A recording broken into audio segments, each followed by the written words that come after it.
السلام علیکم دوستو، آج میں آپ کو جس عظیم شخصیت کے بارے میں بتاؤں گا ان کا نام ہے شیخ عبد القادر جیلانی رحمۃ اللہ علیہ۔ حضرت شیخ سیدنا عبد القادر جیلانی رحمۃ اللہ علیہ، جن کو غوث اعظم کے نام سے بھی جانا جاتا ہے، آپ سنی حنبلی طریقے کے نہایت اہم صوفی شیخ اور سلسلہ قادریہ کے بانی ہیں۔ آپ کی پیدائش شب اول رمضان 470 ہجری بمطابق 17 مارچ 1078 عیسوی میں ایران کے صوبہ کرمانشاہ کے شہر مغربی گیلان میں ہوئی، جس کو کیلان بھی کہا جاتا ہے، اور اسی لیے آپ کا ایک اور نام شیخ عبد القادر گیلانی بھی ماخوذ ہے۔ کہا جاتا ہے کہ وہ جیلان بغداد کے جنوب میں 40 کلومیٹر کے فاصلے پر واقع عراقی تاریخی شہر میدان کے قریبی شہر مغربی گیلان یا اس کے قریب عراقی گاؤں بشتیر میں پیدا ہوئے تھے۔ تاریخی کتب نیز بغداد میں رہائش پذیر گیلانی خاندان اس بات کی تائید کرتے ہیں۔ شیخ عبد القادر جیلانی کا تعلق جنید بغدادی کے روحانی سلسلے سے جا ملتا ہے۔ شیخ عبد القادر جیلانی کی خدمات و افکار کی وجہ سے شیخ عبد القادر جیلانی کو مسلم دنیا میں غوث اعظم دستگیر کا خطاب دیا گیا ہے۔ تمام علماء اولیاء اس بات پر متفق ہیں کہ سیدنا عبد القادر جیلانی پیدائشی ولی ہیں۔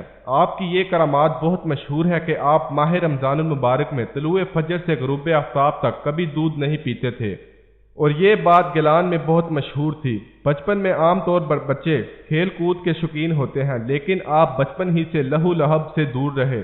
آپ کا ارشاد ہے کہ جب بھی میں بچوں کے ساتھ کھیلنے کا ارادہ کرتا تو میں سنتا تھا کہ کوئی کہنے والا مجھ سے کہتا تھا، اے برکت والے میری طرف آ جا۔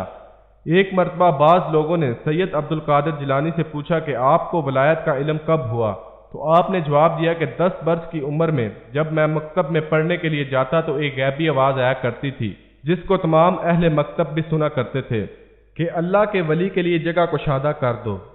آپ کے والد کے انتقال کے بعد آپ کی پرورش آپ کی والدہ اور آپ کے نانا نے کی۔ شیخ عبد القادر جیلانی کا شجرہ نسب والد کی طرف سے حضرت امام حسن اور والدہ کی طرف سے حضرت امام حسین سے جا ملتا ہے، اور یوں آپ کا شجرہ نسب حضرت محمد صلی اللہ علیہ وآلہ وسلم سے جا ملتا ہے۔ 18 سال کی عمر میں شیخ عبد القادر جیلانی تحصیل علم کے لیے 1095 میں بغداد تشریف لے گئے، جہاں آپ کو فقہ کے علم میں حضرت ابو سعید مبارک مخزومی رحمۃ اللہ علیہ، علم حدیث میں ابو بکر بن مظفر اور تفسیر کے لیے ابو محمد جعفر جیسے استاد میسر آئے۔ آپ کے نانا حضرت سید عبداللہ سومئی زندہ تھے، انہوں نے آپ کو اپنی آغوش میں لے لیا۔ آپ بچوں کے ساتھ نہیں کھیلا کرتے تھے، چنانچہ فرماتے ہیں کہ جب بھی میں بچوں کے ساتھ کھیلنے کا ارادہ کرتا تو آواز آتی، اے مبارک ہماری طرف آ۔ میں آواز سن کر ڈرتا اور دوڑ کر سیدھا اپنی والدہ کی گود میں آ جاتا۔ آپ کے آغاز تعلیم کا تو صحیح طور پر معلوم نہیں، مگر اتنا ضرور پتہ چلتا ہے کہ آپ 10 برس کی عمر میں اپنے شہر کے مکتب میں پڑھنے جایا کرتے تھے۔ حضرت عبداللہ محمد بن قائدوانی کا بیان ہے کہ میں حضرت شیخ عبد القادر جیلانی کی خدمت میں حاضر تھا۔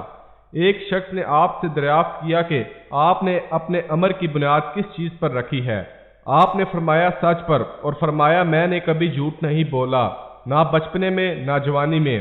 حضرت شیخ سیدنا عبد القادر جیلانی فرماتے ہیں کہ بچپن میں ایک دفعہ مجھے جنگل میں جانے کا اتفاق ہوا، اور میں ایک بیل کے پیچھے کھڑا ہو کر عام کسانوں کی طرح ہل چلانے لگا۔ میری حیرانگی کی انتہا نہ رہی جب اس بیل نے مجھ سے کلام کیا کہ تم کاشتکاری کے لیے پیدا نہیں ہوئے، اللہ تبارک و تعالیٰ نے تمہیں اس کا حکم بھی نہیں دیا۔ فرماتے ہیں میں خوف کی حالت میں گھر آیا اور گھر کی چھت پر چڑھ گیا تو میں نے حاجیوں کو میدان عرفات میں دیکھا۔ اللہ تبارک و تعالیٰ نے آپ کی آنکھوں کے آگے سے تمام حجابات ہٹا دیے۔ فرماتے ہیں میں اپنی والدہ کے پاس آیا اور عرض کیا کہ مجھے اجازت دیجیے تاکہ میں بغداد شریف جا کر علماء کرام سے علم مشائخ طریقت سے طریقت کا فیض حاصل کروں۔ والدہ محترمہ کو میں نے دونوں واقعات کے بارے میں عرض کیا۔ فرماتے ہیں اس وقت میری عمر 18 سال تھی۔ تحصیل علم کے بعد شیخ عبد القادر جیلانی نے بغداد شہر کو چھوڑا اور عراق کے صحراؤں اور جنگلوں میں 25 سال تک سخت عبادت اور ریاضت کی۔ 1127 عیسوی میں آپ نے دوبارہ بغداد میں سکونت اختیار کی اور درس و تدریس کا سلسلہ شروع کیا۔ جلد ہی آپ کی شہرت و نیک نامی بغداد اور پھر دور دور تک پھیل گئی۔ 40 سال تک آپ نے اسلام کی تبلیغی سرگرمیوں میں بھرپور حصہ لیا، نتیجتاً ہزاروں لوگ مشربہ اسلام ہوئے۔ اس سلسلہ تبلیغ کو مزید وسیع کرنے کے لیے دور دراز وفود کو بھیجنے کا سلسلہ شروع کیا۔ خود شیخ عبد القادر جیلانی نے تبلیغ اسلام کے لیے دور دراز کے سفر کیے اور برصغیر تک تشریف لے گئے اور ملتان میں بھی قیام پذیر ہوئے۔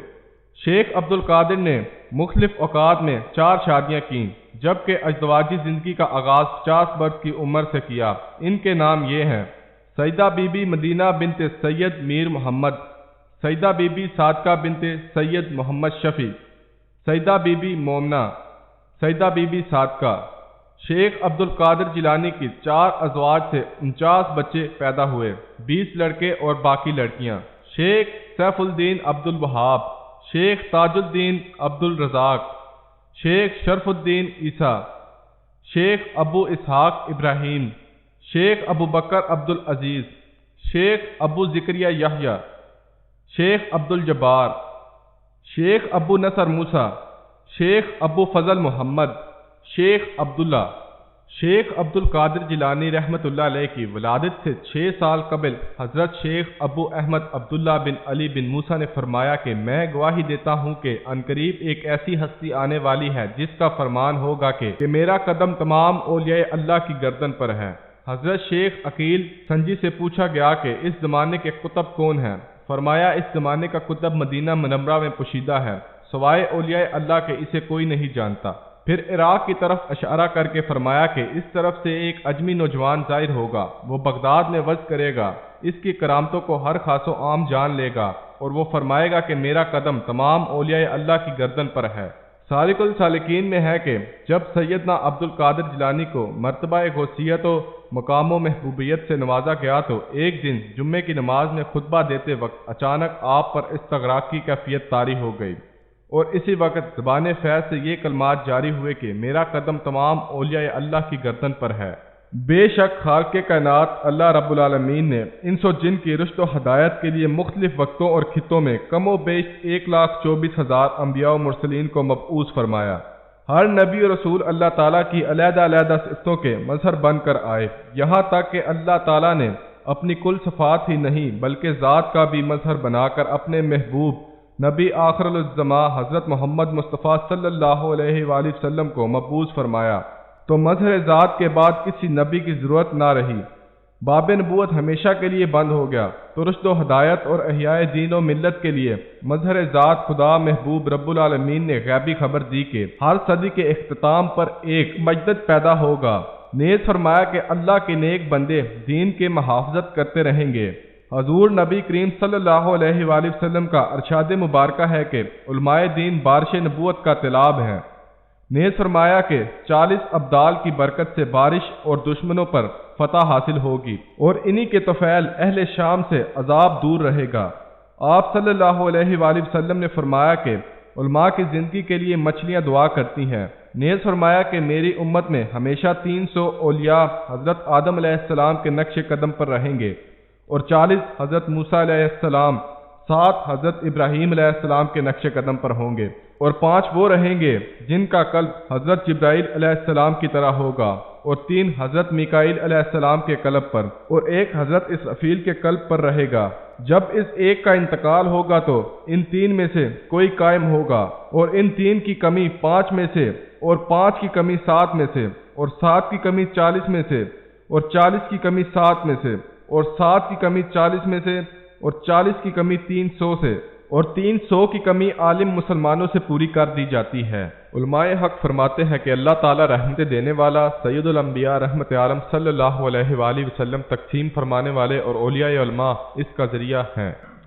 اللہ تعالیٰ کی معرفت کے لیے ملت مصطوفیہ کے سامنے علماء و مشائخ نے ایک خوبصورت اور زیریں اصول یہ پیش کر دیا ہے: بارگاہ ربوبیت تک رسائی آقا دو جہاں سید عالم صلی اللہ علیہ وآلہ وسلم کے ذریعے، اور بارگاہ سرور کائنات تک رسائی اولیاء اللہ کے ذریعے سے ہی ممکن ہے۔ ان اولیاء اللہ کے صف اول میں صحابہ کرام اور اہل بیت شامل ہیں۔ اولیاء کرام تو بہت ہوئے اور قیامت تک ہوتے رہیں گے، لیکن اس میں کوئی شک و شبہ کی گنجائش نہیں کہ علم و فضل، کشف و کرامات، مجاہدات و تصفرات اور حسب و نسب کے بعد خصوصیات کی وجہ سے حضرت غوث اعظم رحمت اللہ علیہ کی جماعت میں جو خصوصی امتیاز حاصل ہے وہ کسی اور کو نہیں۔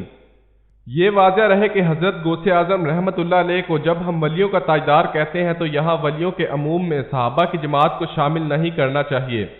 خالق کائنات اللہ رب العزت جن خوش نصیب بندوں کو مقام و ولایت عطا فرماتا ہے ان کی ولایت کو کبھی زائل نہیں فرماتا۔ آپ کی والدہ ماجدہ حضرت فاطمہ ام الخیر بیان فرماتی ہیں کہ ولادت کے ساتھ احکام شریعت کا اس قدر احترام تھا کہ حضرت غوث اعظم رحمۃ اللہ علیہ رمضان میں دن بھر میں کبھی دودھ نہیں پیتے تھے۔ ایک مرتبہ ابر کے بعد 29 شعبان کو چاند کی رویت نہ ہو سکی تو لوگ تردد میں تھے، لیکن حضرت غوث اعظم رحمۃ اللہ علیہ نے صبح کو دودھ نہیں پیا۔ آپ کی والدہ محترمہ کا بیان ہے کہ آپ کے پورے عہد رضاعت میں آپ کا یہ حال رہا کہ سال کے تمام مہینوں میں آپ دودھ پیتے رہتے تھے، لیکن جو ہی رمضان شریف کا مبارک مہینہ آپ کا یہ معمول رہتا تھا کہ طلوع آفتاب سے لے کر غروب آفتاب تک قطعاً دودھ نہیں پیتے تھے۔ خواہ کتنی ہی دودھ پلانے کی کوشش کی جاتی، یعنی رمضان شریف کے پورے مہینے میں آپ روزے میں رہتے تھے۔